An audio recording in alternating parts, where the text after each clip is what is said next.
किसानों की मांगों को लेकर हरियाणा पंजाब में चल रहे किसानों के प्रोटेस्ट को समर्थन देते हुए भारतीय किसान यूनियन ने भारत बंद का आह्वान किया था, जिसका बागपत में मिला-जुला असर देखने को मिला। वहीं किसान यूनियन के कार्यकर्ताओं ने हाईवे किनारे 2 घंटे बैठकर धरना प्रदर्शन किया और जल्द सरकार से सभी मांगों को पूरा किए जाने की मांग की है। दरअसल आपको बता दें कि भारतीय किसान यूनियन टिकैत के अध्यक्ष नरेश टिकैत ने पंजाब हरियाणा में किसानों की मांगों को लेकर चल रहे प्रोटेस्ट का समर्थन किया है और भारत बंद का आह्वान किया था, जिसका आज मिला जुला असर बागपत में देखने को मिला। किसान यूनियन के कार्यकर्ता दर्जनों की संख्या में इकट्ठे हुए और बागपत के दिल्ली सहारनपुर हाईवे पर राष्ट्रीय वंदना चौक पर 2 घंटे के लिए सांकेतिक धरने पर बैठ गए। किसान यूनियन के जिला अध्यक्ष प्रताप गुर्जर ने बताया कि सरकार किसानों की अनदेखी कर रही है। किसान अपनी मांगों को लेकर लगातार प्रोटेस्ट कर रहे हैं। पंजाब और हरियाणा के किसानों को दिल्ली की सीमा में घुसने नहीं दिया जा रहा है और उन पर लगातार आंसू गैस के गोले दागे जा रहे हैं, गोलियां चलाई जा रही हैं, जिसकी वे कड़े शब्दों में निंदा करते हैं।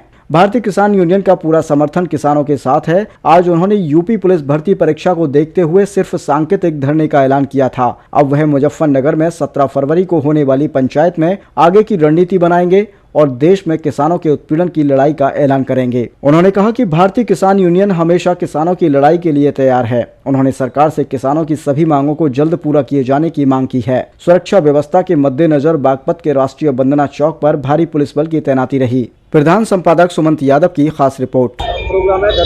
आज का प्रोग्राम हमारा जो पंजाब के हरियाणा के किसान बॉर्डर पर रोके जा रहे हैं, उन पर आंसू गैस के गोले छोड़े जा रहे हैं और गोलियां चलाई जा रही है और किसानों का उत्पीड़न किया जा रहा है, उसके समर्थन में हम लोग भी हैं, आ चुके हैं। हमारा भारतीय किसान यूनियन संगठन टिकैत साहब का निर्देश हो चुका है कि अगर सरकार कोई इजाजती करती है तो हम किसानों के साथ कंधे से कंधा मिलाकर लड़ेंगे, क्योंकि भारत का किसान कहीं भी अगर परेशान है, पंजाब हरियाणा उत्तराखंड या पश्चिम बंगाल तक या बिहार या झारखंड, किसी भी स्टेट में भारत संघ में अगर कहीं भी किसी किसान का उत्पीड़न होता है तो भारतीय किसान यूनियन उसके साथ है।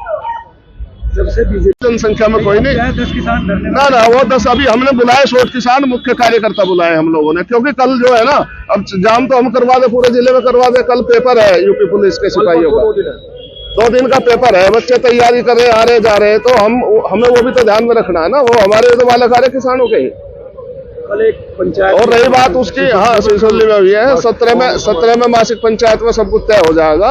और रही बात गठबंधन की, राजनीति करने वाले राजनीति करेंगे, खेती करने वाले खेती करेंगे।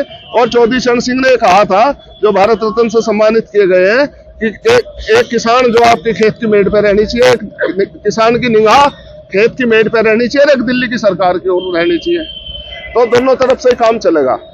रही बात उसकी, भारत सरकार ने डॉक्टर स्वामीनाथन और नरसिम्हा राव, चौधरी चरण सिंह जी को जो भारत रत्न दिया है, भारत रत्न तो दे दिया, लेकिन उनकी नीति अभी तो लागू करो। अगर डॉक्टर स्वामीनाथन आयोग की रिपोर्ट है, एमएसपी पे कानून बनाने के लिए, किसान को 50% का लाभ देने के लिए डॉक्टर स्वामीनाथन की तो रिपोर्ट थी है, उस रिपोर्ट की मांग करते हैं और भारत रत्न दे के क्या हमें ये गुमराह करना चाह रहे? भारत रत्न तो बहुत पहले मिल जाना चाहिए था इन हस्तियों को, उसके साथ साथ अब दिया, उसका भी धन्यवाद है, लेकिन उनकी नीति अभी तो लागू करे। खाली भारत रत्न से हमारा पेट भरने वाला नहीं, भारत रत्न तो महान हस्तियों के लिए समर्पित है, उसका हम धन्यवाद करते हैं। लेकिन जो हमारी समस्या है, एमएसपी पे कानून है, विद्युत एक्ट है, आवारा पशुओं से निजात है, गन्ने का भुगतान है, किसानों की इतनी सारी समस्याएं हैं जिन्हें आंदोलन में जो मुकदमे लिखे गए थे, जो भी समस्या है, जो पंजाब हरियाणा के किसान दिल्ली नहीं आने दिया जा रहा, क्यों नहीं आने दिया जा रहा? भैया तो समाज ने 3 साल होगी जब बिल वापिस हुए थे, जब आंदोलन हुआ, इनमें से जबकि भी तो मांग है।